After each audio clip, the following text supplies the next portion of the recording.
in the Rockledge Square Shopping Center, just south of 84th and Van Dorn. The Serve Nebraska Volunteer Service Commission was created to ensure that community service would always be a priority in our state. I'm Governor Jim Pillen, and this year I'm inviting you to help celebrate Serve Nebraska's 30th year by becoming a volunteer. Our state's best resource is its people. You have the potential to make a significant impact. Thank you.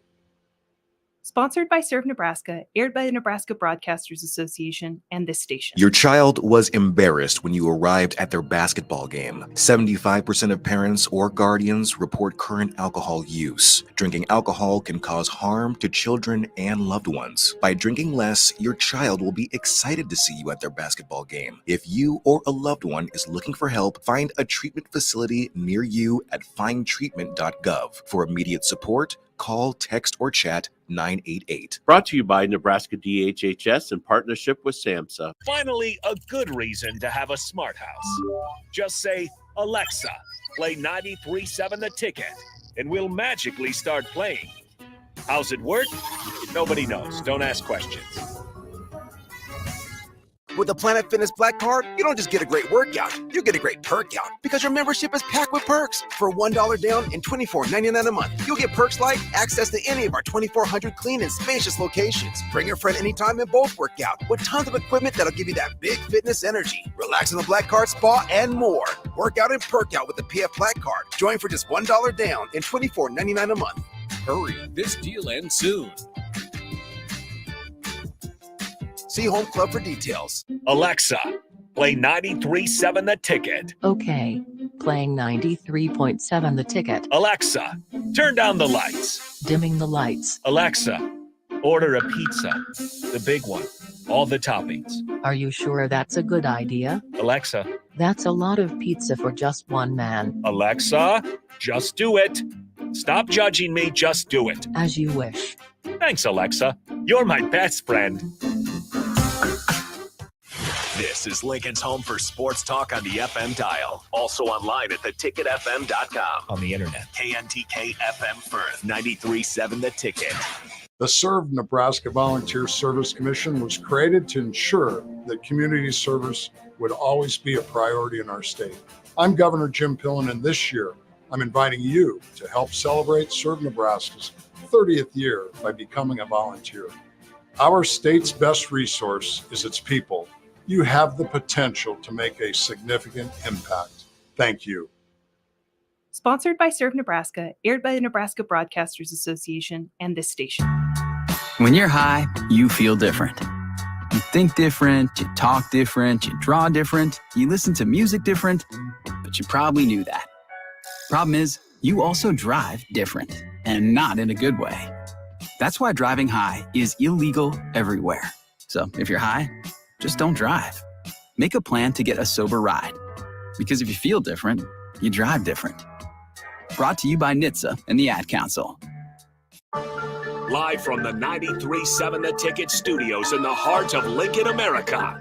This is Inside the Huddle with Nebraska Football Hall of Famer Jay Foreman. Fires a pass, and it's intercepted by the Huskers at the 25, Jay Foreman. And Foreman takes it down to the 19-yard line of Oklahoma. Another big play by the Black Shirts. On 93.7 The Ticket and theticketfm.com. Sponsored by Advanced Medical Imaging.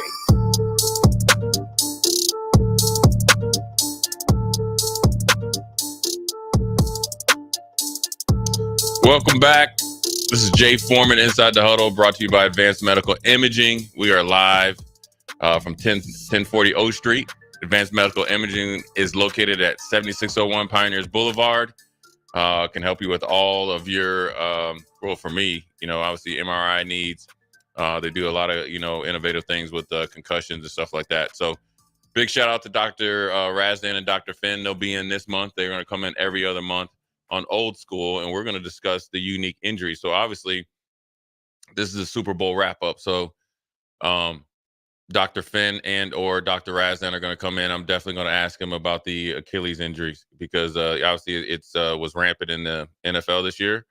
Might be, just like I think a year or two ago, a lot of ACLs and stuff like that. But I always feel like, Obviously, Dre Greenlaw being 26, prime of his career. I always want to ask some of these guys, Harrison, before we get into my thoughts on the Super Bowl and what's up next for the NFL, because they definitely need to be on notice. It's the same thing I said about when Bama won the national championship with a bunch of freshmen. You are in trouble. You are now been put on notice, and the clock is ticking. But with the Achilles injuries, is it because of the linebackers now are so small and it seems like they're so muscle bound, right? And it's also sometimes we'll discuss concussions with Dr. Razin and Dr. Finn. Is when you get so lean and so muscle bound, and we see these guys, supposedly 230 pounds, they list you at 6'1" when you're probably about 5'11". Where is, I always say, to have the good fat on you, right? I always say, look, I didn't have a six pack, I had a 2 abs and a couple 22s. You saw there was abs there, but they weren't coming through. I had a couple abs and that's about it, and I felt like I was pretty lean myself. But obviously, after seeing Patrick Mahomes after the AFC Championship, I felt a lot better about myself at 48 years old. So anyways, Super Bowl, the one thing I've taken away from the playoffs in general about the Chiefs, which is I wish people gave more credit to, and also if I was a coach at any level, that's what I mean. Granted, they got great players. You got a Hall of Fame quarterback, Hall of Fame tight end, and then obviously a Hall of Fame coach, and some really dominant players on both sides of the ball, young and a little bit veteran. But the toughness that they have, and the ability to be, I always say, portable, right? Can you take your game anywhere, any place, anytime? And ability to adjust. That's really what it comes down to, right? Yeah, I mean, you never saw them panic. I know people, and Travis Kelce talks about when we bumped into Andy Reid, but that wasn't panic on his face. I was like, get me in this game so we can go take care of business. Like, you didn't ever see them go near that panic button. They always looked cool and collected. Yeah, and they probably had some panic, but it was internal, and they've been there before. One, they're well prepared. Obviously, we'll get into maybe in the second segment about overtime rules, play calling, and the difference between calling plays to win a championship versus calling plays like a regular game, or you get caught up in the moment. And that happens, man. I mean, it does. As much as the players get caught up in moments and don't play their best, you see a lot of quarterbacks that do it, obviously, because they're a high profile position. Heck, remember Sam Darnold when he played, essentially ruined his career when he was with the Jets, playing almost at a Pro Bowl level, played the Jets on like a Sunday night or Monday night, and the Jets just baffled him, right? And his quote was, "I was seeing ghosts out there." And that's what happens. And I've been there, and I've done it. I've had games where I just didn't, hey, look, dude, I was caught up in them. It wasn't me playing, right? It was like I played games prior. So the previous Sunday I played, pretty well, and played a game that maybe I wanted too much. Maybe I was too individually focused. And then you just never get, I always say, you can never get out of stuck on stupid. You're always stuck on like second gear. Yeah. You know what I mean? And it can happen to coaches. It can. You can get too amped. You hear, having the privilege of a lot of these student athletes, a lot of the football players, they'll even talk about like the tunnel, how exciting it is. Yeah. But they said like when they get out, they actually need to like drop back down because they get so amped up, right? And they lose focus on the game plan. Yeah, and then that can hurt the way you start, and then it could hurt your, the way you, because and that's all about experience, right? And people are looking at Andy Reid right now, right, as the head coach, tightened up. But they forget Andy Reid in Philly. How many times Philly had home field advantage, NFC Championship, playoffs, trick it off. Tampa Bay goes up there and wins like 10-9, and Donovan McNabb seals it with a pick six. Or Green Bay used to go in there and beat them. Nobody was scared to go into Philly, and Andy Reid was at fault. Then he comes to Kansas City with all those scars, and he did get to the Super Bowl and lost to the Patriots, but they didn't play well, right? Until you had his tenure at Philly, Andy Reid wouldn't have been a Hall of Fame coach. Well, then he comes to the Chiefs, and he, gets Patrick Mahomes, and first he has Alex Smith, and he gets a organization that believes in him, and he takes everything he's learned, and maybe in a different city, different organization, and timing is huge, and the rest is history. And then now where you have Kyle Shanahan, that has to beat the rap that Andy Reid used to have. It started out with the Atlanta Falcons, 28-3. Mm-hmm. All he had to do was call 2 run plays in the last 2 series. You're Super Bowl champion. Okay, you lose, right? Now, ideally, isn't on the play caller when you have a 25-point lead. Defense, you got to get a stop. You stopped them to hold them for the 3 points. Yeah. You can't stop them one time. Okay, so, but ultimately, you controlled the clock to run out the game. Mm-hmm. And you got away from the run. That's example number 1. Happens a lot. I can point out a few. It happens a lot more now than it does in the past, and there's a reason for it, and I'll tell you after this point. Then you get to be the head coach of the San Francisco 49ers, and you're beating the Chiefs. Now, everybody will talk about play calling there, which is kind of a little bit through it too much, but if Jimmy Garoppolo hits that wide open Sanders, then you are world champions. For the pay rate that Jimmy Garoppolo was making and what you traded for him, he has to make that play. Yeah. Okay, you lose that Super Bowl, right? Now, then you get back last year and you realize early that you overdrafted for Trey Lance. Jimmy Garoppolo, who you brought back because Trey Lance got hurt. Mm-hmm. And then Brock Purdy's your best quarterback, takes the league by storm, energizes your program. He gets hurt, I think the second play in the game, out for the game. Yeah. It was early. Right. And then you get a chance this year, and you seem like you just glossed over things. And you really were. This is what people need to understand is that the way Kansas City got to the Super Bowl, they were ready, battle tested. You know who they were like? Remember when Green Bay was the number 6 seed and they went and they beat Pittsburgh eventually down in Dallas? Mm-hmm. They were battle tested. Yeah. I mean, Bills, Ravens. Who is it? Which one am I missing here? Dolphins. They blew the Dolphins out of home. Very physical with them. I remember it was like maybe the 3rd or 4th coldest game in NFL history. Yeah, that was a game I think most people were writing the Dolphins off. But still, that's a they had to powerful do, offense where if you walk in there not ready. And they had to do what they had to do. And the Dolphins got healthy then. And Chiefs should have won that game. They were at home. But they were not. I think they were 9-7 or 9 and whatever they were, or 10-7 going into that game. Well, then they go on the road to Buffalo, right? Josh Allen, who plays phenomenal. And they make one play when the defense makes one mistake, and then obviously they miss the field goal. Battle test that go on the road, first time for Patrick Mahomes, right? Win that game. Well, then they thought Baltimore would be the savior. You got the MVP, right? No, this honestly got true. Yeah, right? I thought so. I was part of that game. The number 1 defense, and guess what happens? Andy Reid out coaches their defensive coordinator and their offensive coordinator. All by his play calls.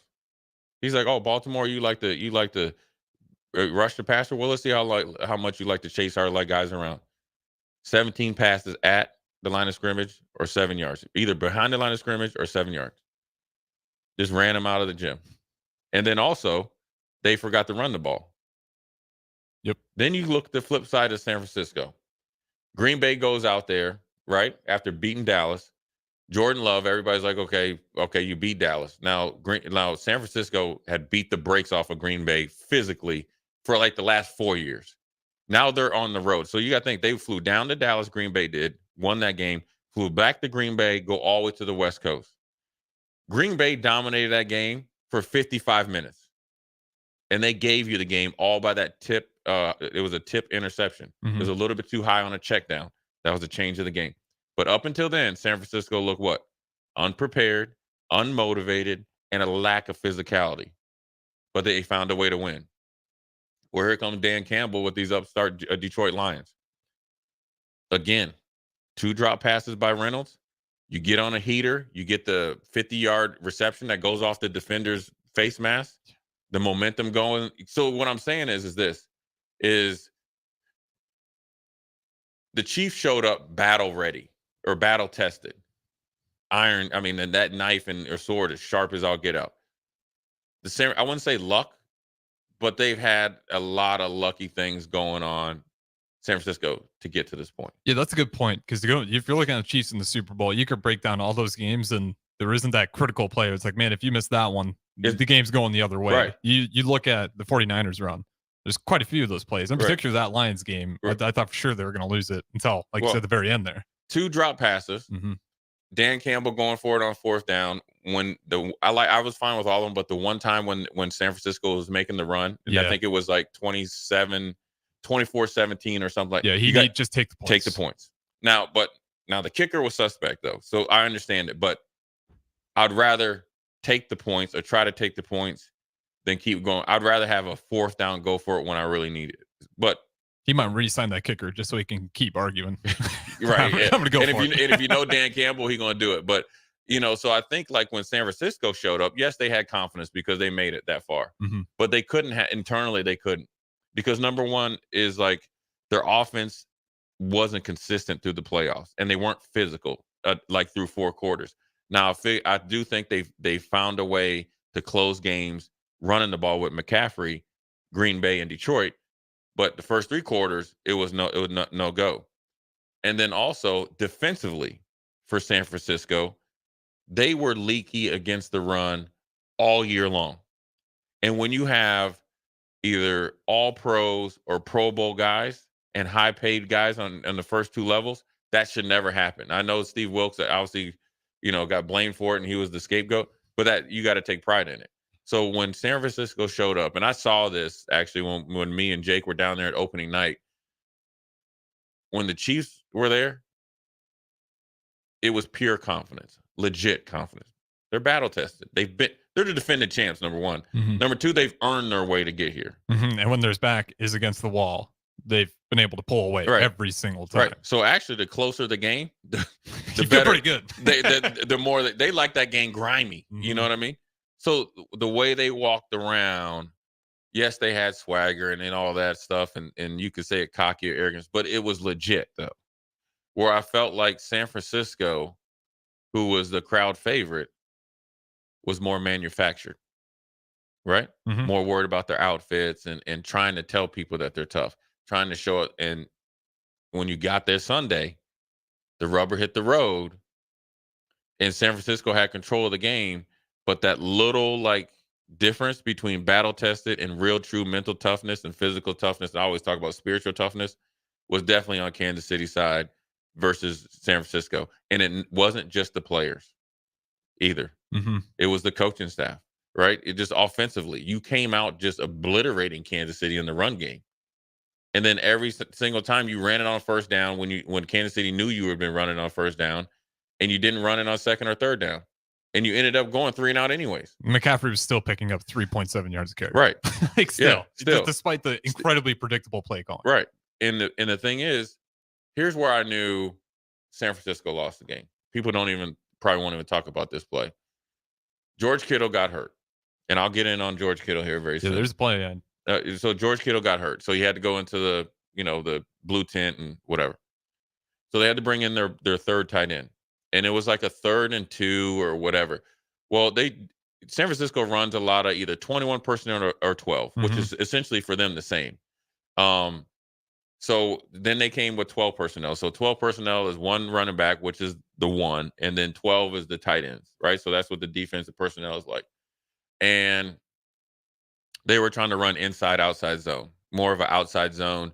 And so for people that outside zone, is there's 2 different types of outside zones where when they attack the tackle, the running back's running towards the butt of the tackle, they generally cut back, right? Eddie George used to tip it off all the time. Or they're trying to get on the edge. I used to call that super outside zone, where they're not even looking to cut back. Well, San Francisco ran towards the 3rd team tight end side. See, that let me know that you didn't have the ability to adjust. You know what I'm saying? So George Kittle and their backup tight end are the 2 best blocking tight ends on their team. And they play the most and have played the most all game. So the guy that comes off the bench that probably is on kickoff team, kickoff return, and punt team and punt return, you're asking him to block Chris Jones, I think it was, and or George Karlaftis. And you're the key block. If you miss that block, it's negative right away. Right. So that's what happened. Yep. So again, is that the players or the coaches or the play calling? Because I like my chances running left against with your best player. That's Trent Williams is your best player. And he's a Hall of Fame left tackle. He's the best guy, best offensive lineman in the league. Mm-hmm. You have a Pro Bowl left guard and an adequate center and a blocking tight end. And you have Christian McCaffrey. So even if they dominated you on the right side, you're not going to get he's going to be able to get 2 yards And then you can run in, and run, short motion and crack. You can do a whole bunch of things. And San Francisco was killing them on toss plays. So you're not even setting your players up to be successful. That's where I talk about like the difference between being tough and thinking that you're tough, and it comes down to experience. And the hard thing about playoffs, Harrison, or just the NFL, is like you never know if you're going to get back. Dan Campbell said it himself. Yeah, me and Jeff had that conversation. Fitness fanatics, like just being a fan. I think his was 86. Wait, 21 years. We get to 06. Right. It's my Super Bowl. We're 0-2. We'll wait 21 more years. Yeah. Maybe get into another one, but there's no promises. Well, things change. Players change. Like the Chiefs could come back with the same team, right? And they just don't make it. Mm-hmm. The Bengals, they feel like their window of the Super Bowl is wide open as long as they have Joe Burrow. Well, he gets hurt in like training camp or in mini camp, nagging injury in training camp. He starts to come back, gets healthy. Bengals start to go on a run. I think they won 3 or 4 in a row. Well, then he gets a hit, I call it a drive-by hit on the helmet, nerve damage, out for the season. Season over, done. I don't care what the Bengals' third-team quarterback did, and they had his girlfriend or wife up there, and he used to play for the Vikings, and it blew up for a couple weeks, right? Yep. You're done. The Vikings went 13-3 or 13-4 last year in the playoffs, lost. Kirk Cousins gets hurt. You pick up Dobbs. You go on a couple wins, done. Season over. Same team. You have an injury, unfortunate situation. The Jets, same thing. And then on the other side, you think Jacksonville is going to be able to make a run, right? Because they had, made the playoffs, so they should be primed another year. Trevor Lawrence is healthy. They look like garbage all year, and they're probably the healthiest. And you got the Cowboys. You look great all year. I'm about to get to them last before we go to break. Then we have the Houston Texans, right? Yep. That paid 2 coaches to coach 1 year. 2 4-year contracts. So 8 years worth of contracts. 2 of them got 1 year with one coach. You hired Lovie Smith, who was supposed to help you hire coaches. You interviewed the Josh McCown, who was a high school coach. Yep. For the heck, Hines Ward. The only thing as an alumni, why didn't you interview me? I would at least. You probably would have been Lovie Smith. I'll never forget. Let me win this last game because screw you guys. Right. Messed up this. Well, that's how he got. That's how he got fired. Yeah, because he won the game. And it was against the Colts. Yeah. So then you fire the coach that actually was supposed to be on your advisory committee to hire the coach. He took the job. You fire him because he won the last game of the year because you're actually deep down mad because you got the number 2 pick when you wanted the number 1. And then here you go. Somehow, some way, the Carolina Panthers, who the owner and I think his wife wanted Bryce Young, and the head coach and the quarterback coach wanted C.J. Stroud, and the GM, or who thought was he was the GM. Well, he got manual overrided. Well, then next thing you know, the Houston Texans, who had internal problems with their GM, they were about to run him out of town because he kept giving away these contracts to these 2 coaches, David Culley and Lovie Smith. Somehow draft C.J. Stroud. So he's like, okay, this is our franchise court. But you still never know, right? They were questioning him because of his Wonderlic test. And the best quote for C.J. Stroud, he's like, look, I'm not a test taker. I'm here to play quarterback. I like it, though. Listen, he's like, I'm not here to take tests. And the Wonderlic test is stupid, right? Well, he put it to shame pretty quick there. Yes, he did. Very quick. The first practice, I was down there. The first practice, you're like, yeah, this dude's a dude. Well, then you bamboozle the Bears to let you trade up to number 3, and you actually get the best player in the draft and Will Anderson Jr. And then next thing you know, C.J. Stroud, Rookie of the Year, was in MVP talks, and you make the playoffs. So you just never, the moral of the story, you just never know. I mean, just think about the New Orleans Saints, right? Like every other year, somebody else wins the NFC South. Tampa Bay was dead in the water. They signed Baker Mayfield for like a bag of chips and like a Coke, and a sandwich, right? Half price sandwich at Subway. He takes them to the playoffs. New Orleans Saints, you big money for Derek Carr. You have Michael Thomas coming back. You got Olave. You got a defense that always was supposed to be good. Dennis Allen's the coach. And you dookie down your leg the moment he was too big. And we won't even talk about the Chargers. And the Cowboys, I'm glad Pete Ferguson went early, but the Cowboys were just... That's where the Cowboys and Bills are in a weird category because like those are teams where it's like everything quote unquote is going right in terms of health, injury, where players are at in their prime, but you're still falling short and the clock's ticking. The Cowboys are more at fault than the Bills. The Bills have some deficiencies on defense. You got to think Milano got hurt over there playing in that game in Germany, and he's an all-pro type. So that's a big hole in your defense. Then the backup linebacker got hurt. Remember they signed AJ Klein, who was he was packing up his RV to go on a family trip, and he's starting against the Chiefs. And Patrick Mahomes was, they said they were checking milk. No offense, Harrison. When there's a white linebacker against somebody, they were checking milk against him, and there's no. Why wouldn't you? I mean, that's what when Greenlaw went down, Chiefs did the same thing. Like, who's your backup? Yeah, and they destroyed. But it'd be no different if they signed me right now. You did good against Pittsburgh, but Travis Kelce's a little bit different than Pickett or Mahomes and Kelce is a little bit different than Pickett and Fairmouth, the tight end from Pittsburgh. So, look.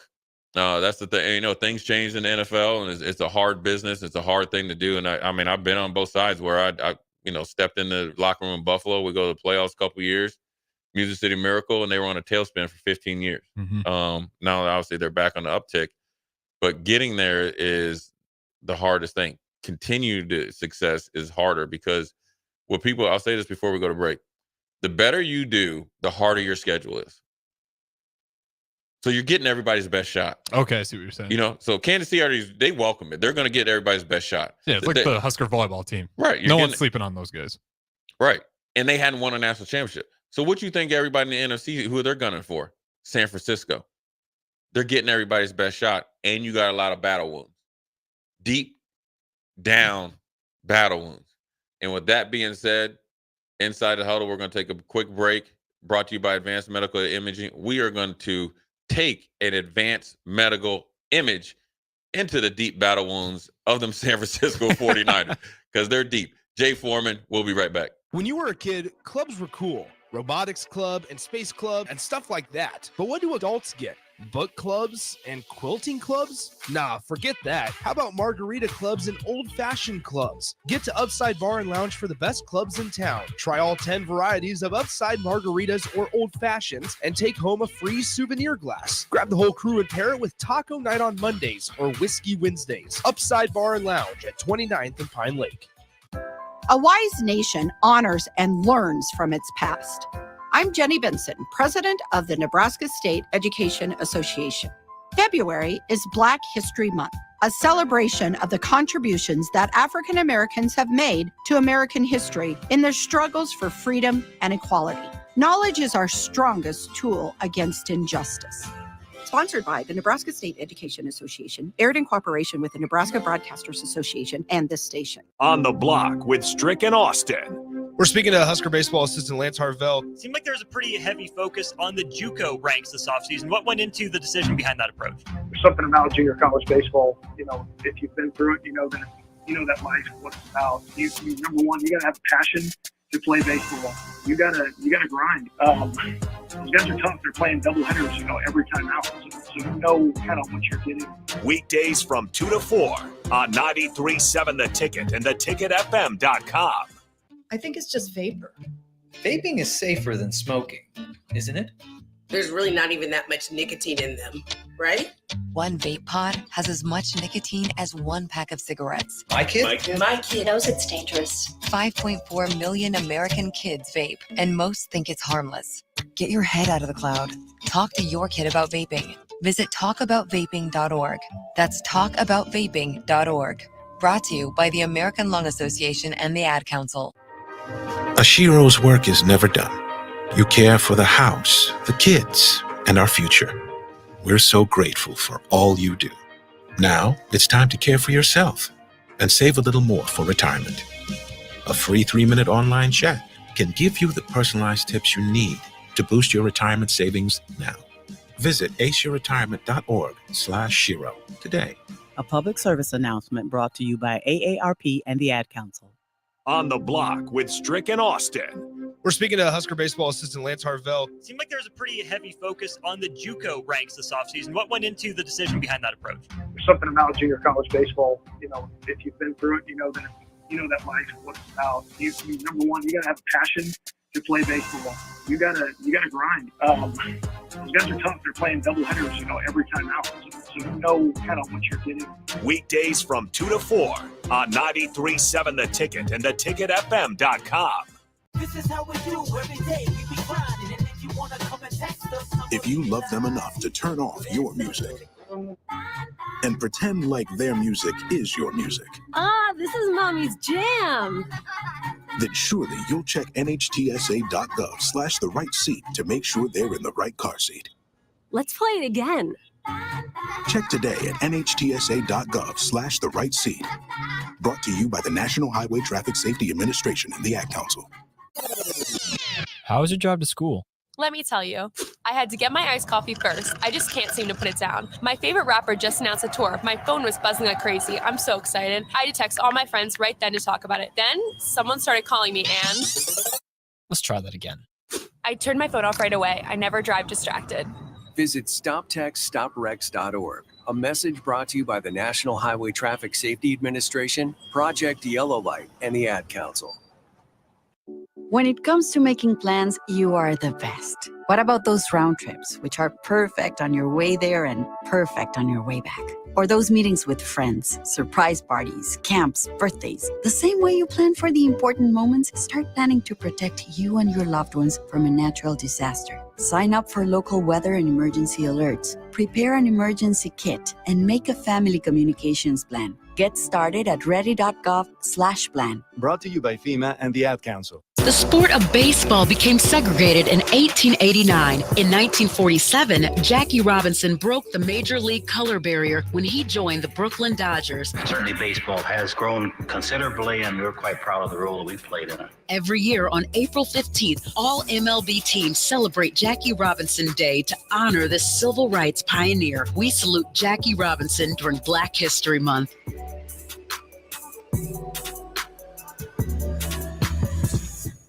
You're listening to Inside the Huddle with Jay Foreman, sponsored by Advanced Medical Imaging.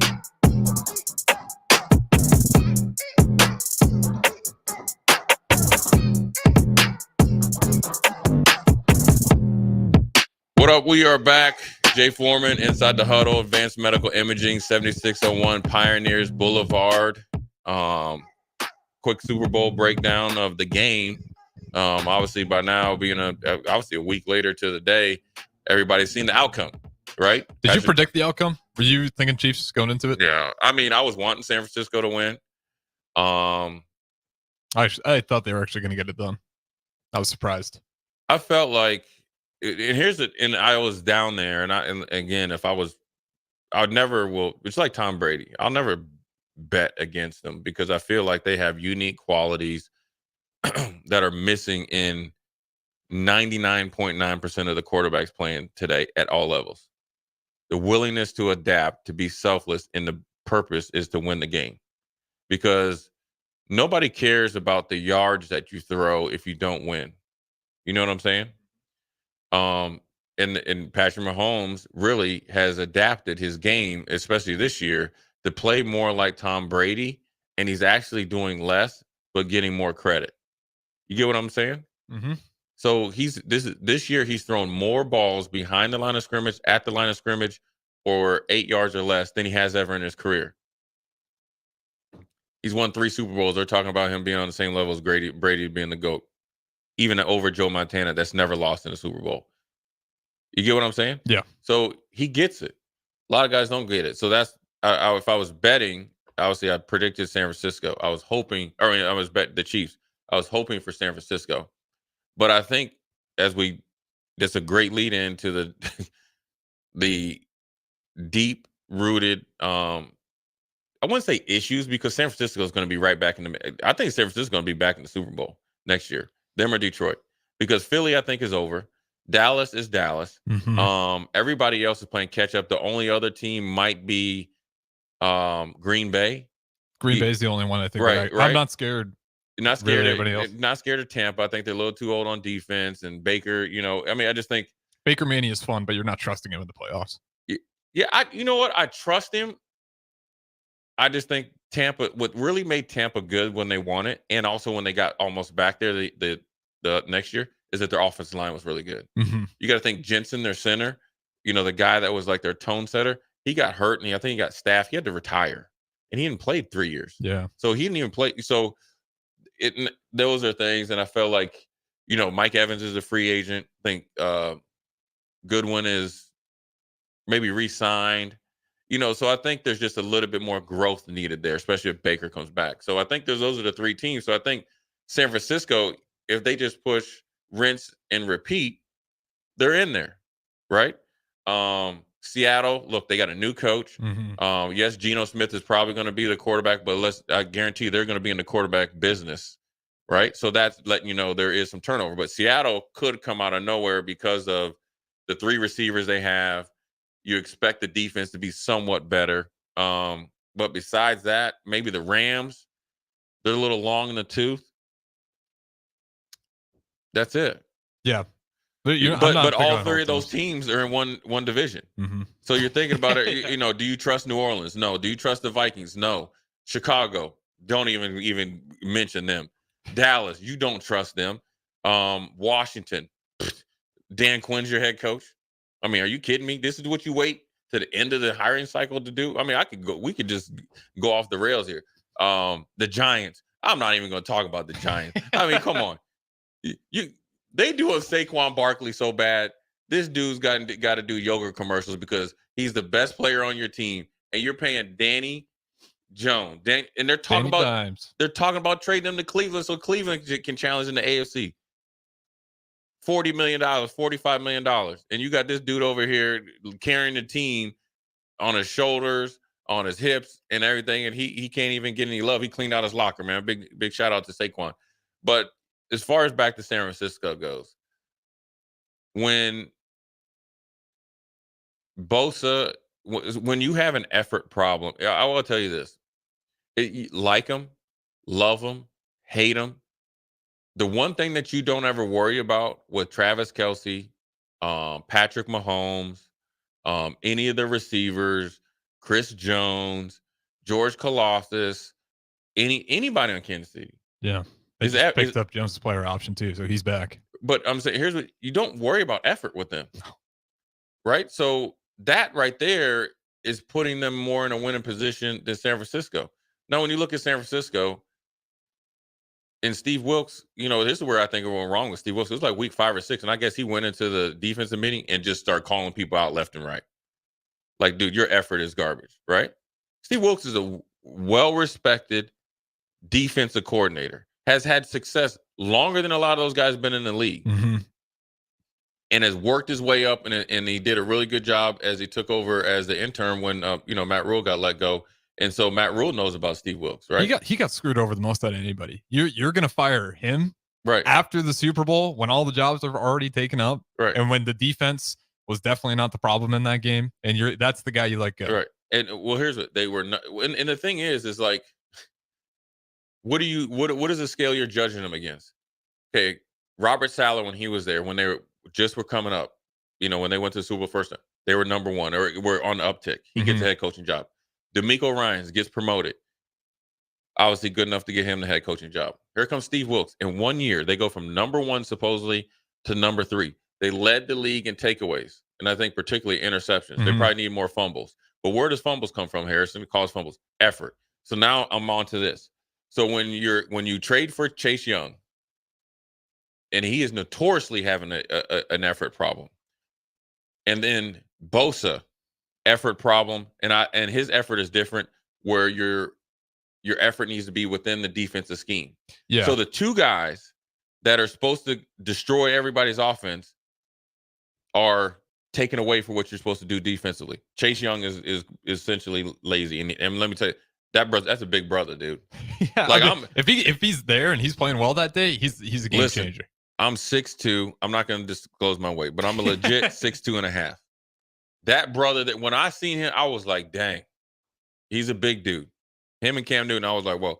So you have that. So right there alone, that has nothing to do with coaching. So when Steve Wilkes dressed down the team and some of the defensive players, and particularly the star players, it lets me know they went to Kyle Shanahan. They didn't go up to John Lynch because John Lynch is built on effort. They went to the soft landing spot. And then guess what? Kyle Shanahan started having his crosshairs on the defense. Well, all the while, the offense wasn't performing this year on a consistent basis, right? Then they didn't address the right side of the offensive line. 68 was the worst right tackle in football. Yep. Right? So then when you think about the internal struggle, right? Christian McCaffrey, you lean so much on him and it kind of masks things, right? Brock Purdy, I think, played well enough. Debo did okay. You really, I think, progressed this year. George Kittle, I think, was so all year. Yeah, the Super Bowl was. We're gonna get in on him in a couple minutes. We're gonna get on George Kittle, right? We're gonna get in on it, and I'm gonna ask your opinion on George Kittle. So when I talk about internally, if you go back and listen to the mic'd up that were, I think, definitely before Detroit and definitely before the Super Bowl, people were going up to Chase Young talking about, I need you to play the hardest you ever played ever. You're a professional, and you're in a Super Bowl. It just should be a known. This is what we're gonna do. That should never be a question. So if Steve Wilkes can't get it going, then your head coach needs to be getting it going. So really, it's the head coach's fault. So that's been going all year. So we were able to interview their sideline reporter. I forget the lady's name. She was actually a sideline reporter in the locker room when I was there. I was just there for like 8 weeks. So I mean, I don't consider myself an alumni of 49ers. I was there as like a sniper. Yeah, you know what I mean? Yeah, I was a hired assassin. Gun. Yeah, it wasn't doing nothing. I only had 2-3 bullets left, and I think I missed the first target, got one, and then I got. They got me quick. You know what I mean? It was actually friendly fire, dude. A rookie came in and sent me a home package. But she said that had been something going on all year, and they felt like they addressed it enough. But if you go back when Gibbs had that long run around the right side, Chase Young stopped. He was literally walking on the field. And people think I'm crazy. They always ask me, what would happen? Like, I know for a fact, Jason Peter, Christian Peter, myself, Phil Ellis, Troy Dumas, dude, we would have punched you in the face if we saw that literally, because we're playing to win. And if you're tired, they got enough depth. Heck, they got Randy Gregory coming off the bench, and he had a good game. Good, yeah. He played great. Probably could have played more. He should have, right. And so he probably earned him some money to come back, right? So I those are the deep scars that doesn't get written about, doesn't get talked about. But from like when you're a former player, I watched the game differently, right? So when you saw some of the plays that were, they weren't able to get off blocks and they were getting lucky to get some stops, that's when you knew Kansas City was going to win the game. Because if you have an effort problem, eventually you're going to break through. Like if you're a team that doesn't have to work, you're going to break. There's going to be, because here's what I'll say. And this is what I tell my basketball kids all the time. What you do, this is actually in life. There's a lot of people right like this right now. There's people out here I know that I could tell it to, but they don't want to listen, right? Look at it. We got dancing people out there listening to me right there, right? Go ahead. They got the ticket on. Yeah, 100%. You listen to look at. They look at them though. They look at the driver though. Okay, I see you. I got the whole caravan bopping. Yeah, I like that. Got the whole caravan rocking, right? That's a cool parent up there driving. Hopefully, it's the parent. Oh yeah. They're having a good time. Someday. I always tell my kids that I coach in AAU, what you do sometimes is what you will do all the time under pressure. Everybody's going to play hard when you're winning. Everybody wants to play harder in the beginning. But what you do either when the lights are on or under, like what your initial like habits are, that's what you're going to do. So if you got like situational, like conditional, they always say like relationships can't be conditional. It's either you in or you out. And if it's two people in there, because I always tell people, your relationship is with this sport. You got to love it. You got to nourish it. It's not always going to be peaches and cream. It's the way it is. So, and it's going to suck a lot, right? That's just the life. And you can't have any outside influences. What do they say in a relationship? You can't listen to your friends. They're not the one, going home with you. They're not paying your light bills. They're not paying your cell phone bills. They can have an opinion, but you got to be in there. So if this is what you do sometimes, and it's situationally based, you go over a team that's playing hard and there is no leeway, it's non-negotiable, you're going to lose every time. Now, you might get lucky, right? You know how you get lucky? The ball goes off of Detroit's defender off his face mask. That's lucky. Yeah. You know what else is lucky? Jordan Love throws a check down, a little high, an innocent mistake, a little behind him. You get an interception, you start to get on it. But eventually, I always say, the clock will strike 12. It's like Cinder. It will strike 12. And you know when it strikes 12? When it hurts the most. You want to know why, Harrison? It's the football gods. I believe in the football. I believe in the sports gods. I believe in when you put in good effort, energy, and the right things, it'll work out for you. Does that mean that, Jay Foreman will end up being Mike Singletary? No. I mean, it's true. I mean, as much as everyone gets annoyed by everybody around him, but you look at Patrick Mahomes, you don't hear Patrick Mahomes talking about Taylor Swift and all this. No, he's just playing football. He has most distractions on it, but anybody out there, and he still looks like the most locked in every single time. And what does he do? He works his tail off all year. Yep. All year. He focuses. Did he have some blow up? Sure. Frustration? Sure. But what did he do? Put himself in check and find a way to lead his team to a championship. And all the work and all the things he had to go through led them to be battle tested in the biggest moment. And you heard it there when after the coin flip. He was like, yeah, they took the ball. The game was over. Yeah, I'm not buying. They knew the rules. They obviously didn't know him good enough. There's no way. They didn't know the rules. As the ref is saying the rules before overtime starts, you're not listening. But that's look, if you don't have effort, here's what I'm saying. If you're not, if you can't, this is non-negotiable. I'm being serious. I'll tell you, like, there's some kids that probably don't want to play because I'm not going to negotiate on effort because that's the only thing you could control. I can't control if the refs are having a bad day. I can't control if they let the game be too physical or too soft. I can't control that. I can't control if the rims are tight or if they're a little leeway. I can't control if that other team is hitting threes or bigger and better than us. But we can control effort. So if you're a football coach and your effort is weighing, okay, well, then your detail is weighing, right? Because if you're a football coach and I know I'm running the ball up and down the field, not up and down the field, but the best player out there was Christian McCaffrey in that offensive line, and I go away from it, well, then that effort and detail is gone. Andy Reid said this, and I think Drew Trankro was one of the really good interviews. I'll try to get it up next week. And he said that Andy Reid, and he said he hated being in those meetings, prepared for overtime for 4 weeks. They had a meeting every week. So you know what those meetings were, Harrison? Right before you probably get to go home and you got to get packed before you head to the plane or the night before, the Friday or whatever, He made them locked in. So they knew the overtime rules. San Francisco didn't. The players told you they didn't. Jusek, we said, hey, even if we score, they get the ball. Well, dummy, you just lost. You just let the dude over there, because what happens usually if you have the ball and it becomes fourth down, you're more apt to punt. Well, if you're the second guy going and you got Patrick Mahomes, so you giving Patrick Mahomes 4 downs to get 10 yards the whole field. That's why it's such hard for me, because it doesn't, even if, like, you don't have to be a football guy at all to understand that.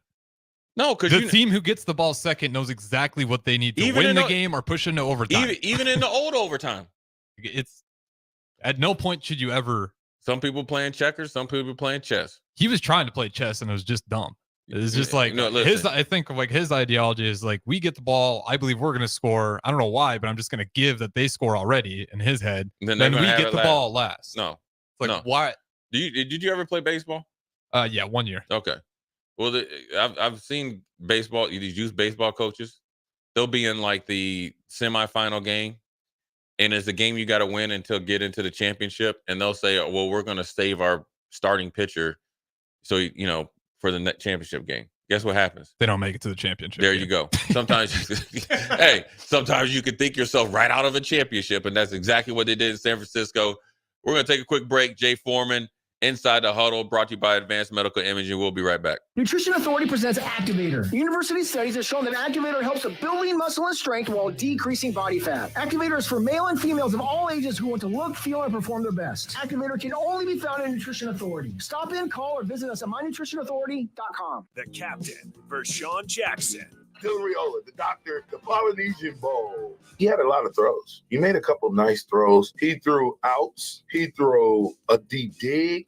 He threw a slant that went to the house. There were so many different passes that we saw him, and he's got a little quick twitch. Is he fast? No. Quick twitch? Yes. It was good to see him moving around. Listen, he connected with, guess who? Carter Nelson. Thank you. We got a chance to see Carter twice. It was good for me to watch that because I think that's a precursor of what's You're spending $300 a month. Binge drinking is the most common form of excessive drinking, which costs the United States more than $191 billion each year. By drinking less, you will save $300 a month. If you or a loved one is looking for help, find a treatment facility near you at findtreatment.gov. For immediate support, call, text, or chat 988. Brought to you by Nebraska DHHS in partnership with SAMHSA. What do you think of when you hear the chocolate season? Artisan chocolates? Of course, they have the best chocolates this side of the Atlantic. Friendly neighborhood coffee shop? Yup, they're that too. A nationally recognized top-tier brunch spot. Waffle weekends, baby. And the place to grab a gift for literally any occasion? Everybody loves chocolate. See for yourself at the Chocolate Season, 40th and Old Cheney, or order ahead online at thechocolateseason.com. There's no better way to spark a child's imagination than to get lost in the adventure of a good book. I'm Jenny Benson, president of NSEA. Working together, parents and teachers can help every child succeed. You can help by reading to your child and let your child read to you. Encourage reading in your home and make it a priority. Make reading fun and a time that you and your child look forward to spending together. Sponsored by the Nebraska State Education Association, aired by the Nebraska Broadcasters Association and this station. Ashiro's work is never done. You care for the house, the kids, and our future. We're so grateful for all you do. Now it's time to care for yourself and save a little more for retirement. A free 3-minute online chat can give you the personalized tips you need to boost your retirement savings now. Visit asiaretirement.org/Shiro today. A public service announcement brought to you by AARP and the Ad Council. My early Alzheimer's diagnosis was hard to take. But it gave my mom and me more time to plan together. Talk to your family about seeing a doctor. Go to alz.org/time to talk. A message from the Alzheimer's Association and the Ad Council. Back to Inside the Huddle, sponsored by Advanced Medical Imaging. Here is your host, Jay Foreman.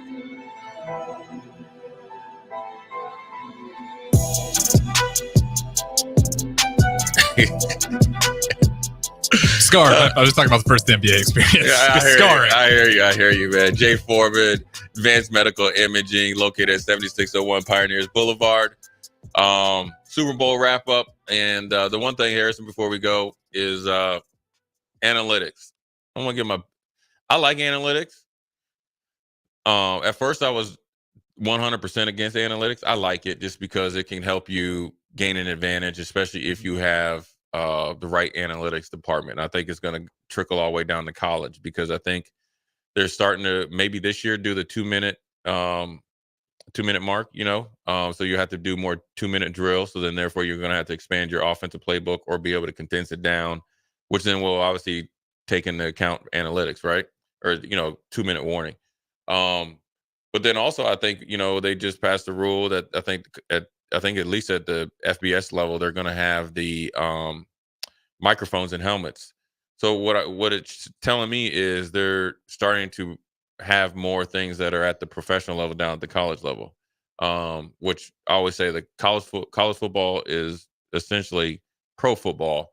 NFL football is entertainment. Yeah, and they already tested those mics for all those. I know for a lot of them, if not all of them, those pro bowl games.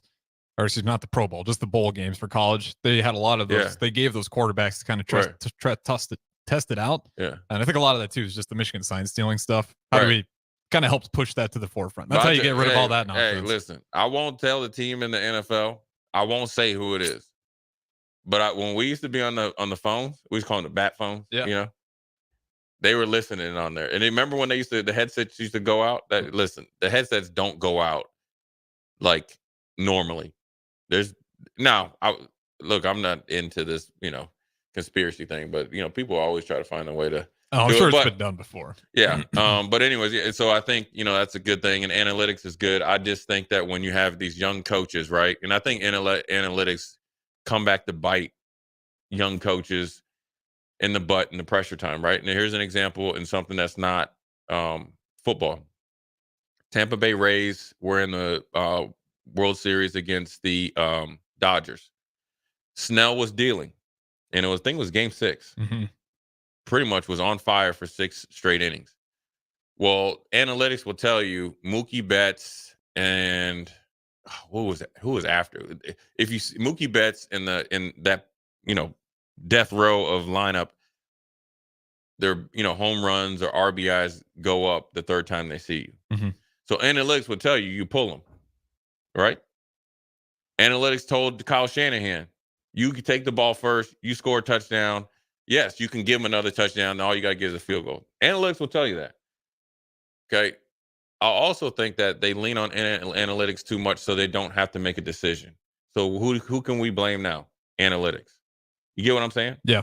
I think that's a problem because what analytics cannot take into account, you can't take in the flow of the game, crowd noise, or reality.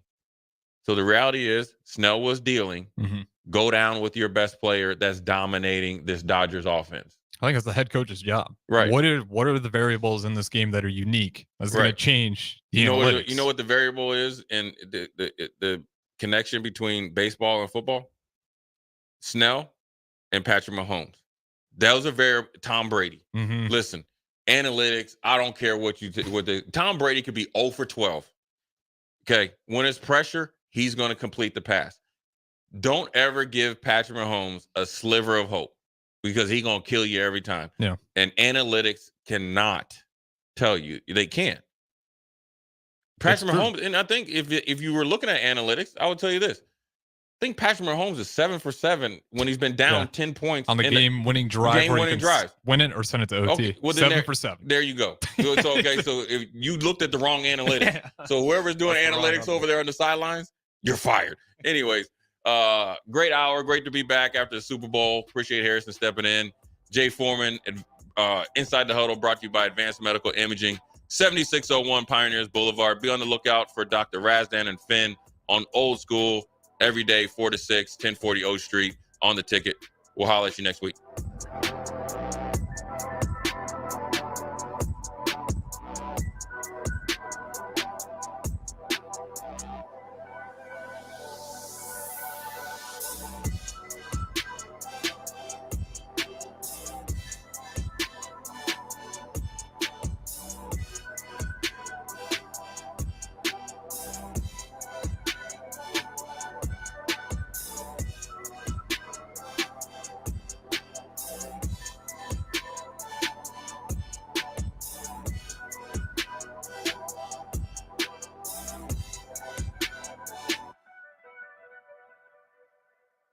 If you want all the latest technologies from those big banks, but you also want that hometown feel when you walk in the front doors, choose Midwest Bank.